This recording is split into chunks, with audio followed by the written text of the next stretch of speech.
What's up guys, my name is Lucky and welcome back to another video. This is the 5th video in our series and today the dungeon we'll be covering will be the Underworld.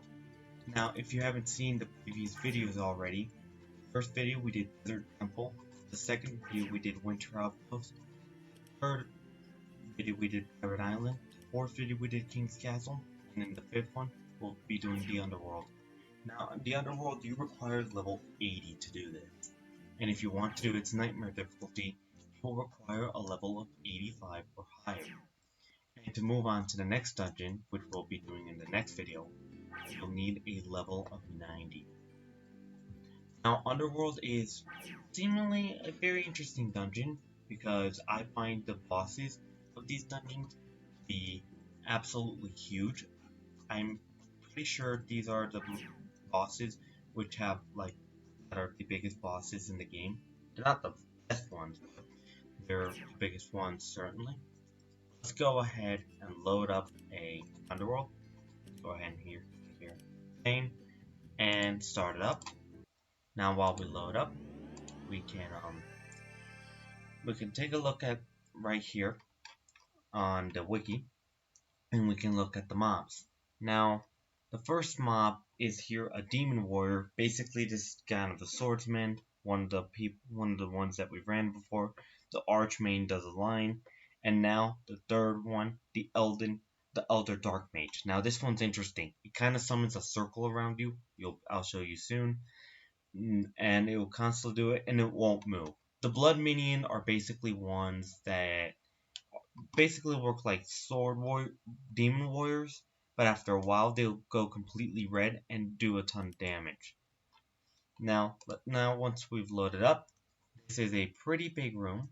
It's loading up, and let me go down right here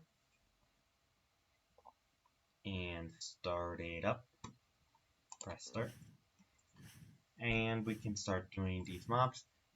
Right here, the first room is pretty easy. There's just regular mobs, the basic, sword, people with swords, and mages. You should be able to deal with this with pretty ease, and after you do that, you'll enter the second room. Where is that special Elder Mob? Now, the Elder Mob is in the back, and the Elder Mob has a crazy amount of range. You'll see the circle's already appeared. I can be all the way here, and the circle can hit me, and it does around 8,500 damage. To be able to avoid it, you don't require any speed spells. You just need to keep moving constantly, and you should be fine to go. And you can kind of attack it. Usually you should leave this guy for last because he's the easiest to deal with. Even though he's the biggest, he's not much of a threat. Now let's go ahead here. And this is the room right before the boss. There isn't that much room, but you should have enough space to be able to deal with these mobs. Make sure to take area space and heal if you need to. Also remember, if you can't do this in hardcore, non-hardcore can be your best friend. I see not a lot of people who just do hardcore and they can't. It'll just be impossible for them. And now that we're here, basically it's the first boss, which is a demonic overgrowth. It has a series of 3 attacks. First attack is basically when it does a line of attacks, like right here. It's kind of a replica of King's Castle, but a lot faster. And the second one is when he does multiple lines of it. Now, his third attack is basically spawning minions. Now, these minions have 10 million HP. They aren't that much, but after a while, they're going to become red, and they're going to become a lot faster. They're going to outspeed you. So remember to constantly keep attacking them while you can hit the boss. And make sure the spells right there. See? They're faster than me. They're outspeeding me and damaging me. So make sure you can deal with those and be able to damage the attacks pretty well.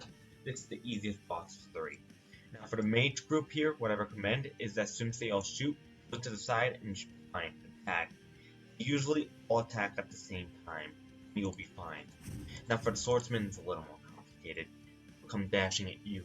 So make sure to get the first hit, and then be able to go off with shift lock, attack, until you get enough damage and be able to eliminate them. Now we're back in one of these circle rooms. Every of these circle rooms has this elder mob, but you should still be able to deal with it easily. Now once you deal with these, you can go around here and deal with the Elder Boss. I don't recommend you do the Elder Boss first or second, I just recommend it as soon as you clear every other mob. You should be able to deal with it easily once you get used to it. Now, once we deal with these, we have reached the second boss room.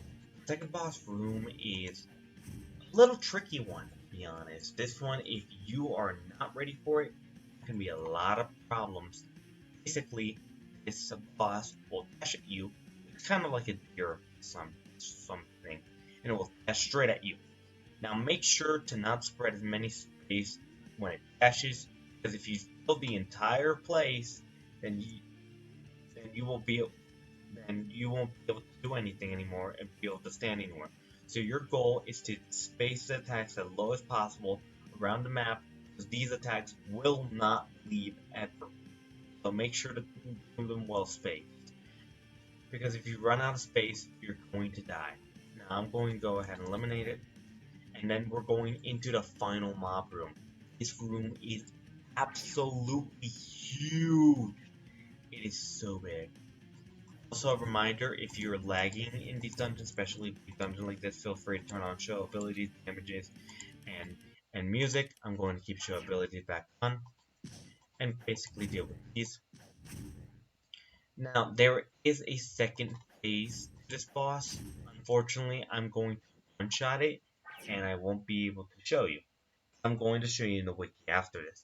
This is the first and I think only boss that has second phase, which is honestly a pretty unique feature I wish they'd re-add.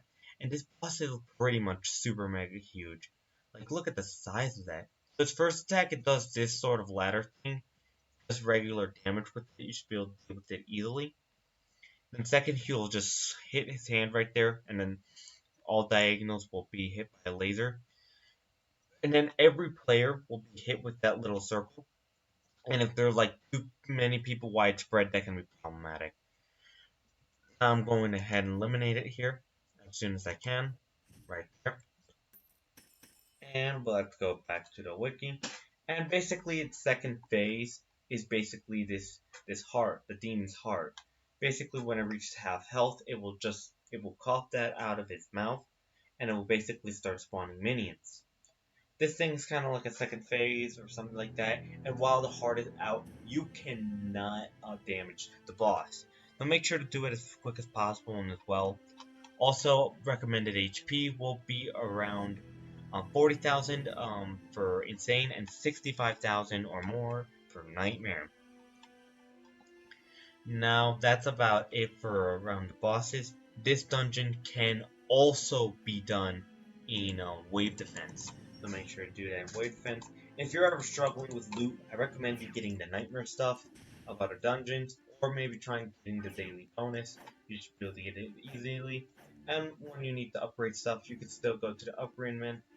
And when you need to sell stuff, you can go ahead and sell it here. Deal with no problemo. And now, what class is better here? This time I stalled the little class thing. But let's take a look here, right here. Let's take a look at the spells. Now, these spells, I'd say they're quite interesting, honestly, because they're not that good. Like, the Nightmare spell isn't, like, superior. For the mage, I'd suggest the Ice Nova. It's basically, a piercing rain, if you remember from the winter upload video of ice and just does the tags well. And for warrior, I recommend rending slice. That's basically a dash ahead and of damage. It'll constantly do damages and you'll be able to do it well. Even though it's insane, it's still pretty good. Honestly, I think warrior would be here good if you stick to warrior as King's Castle. But if you're mage can work as well. It can do pretty fast damage without having to aim, which can be pretty good dealing with the little blood minions. Also, you can get a cosmetic if you're pretty lucky in Nightmare difficulty only by a 0.48% chance. Now, if you get lucky with those, congratulations, you'll get this Demon Lord skin. And basically, that's around it. Thank you so much for watching. I'm my name's Lucky Ducky, and I'll see you guys in the next one. Next video, Samurai Palace. All out, my friends. Have a good one.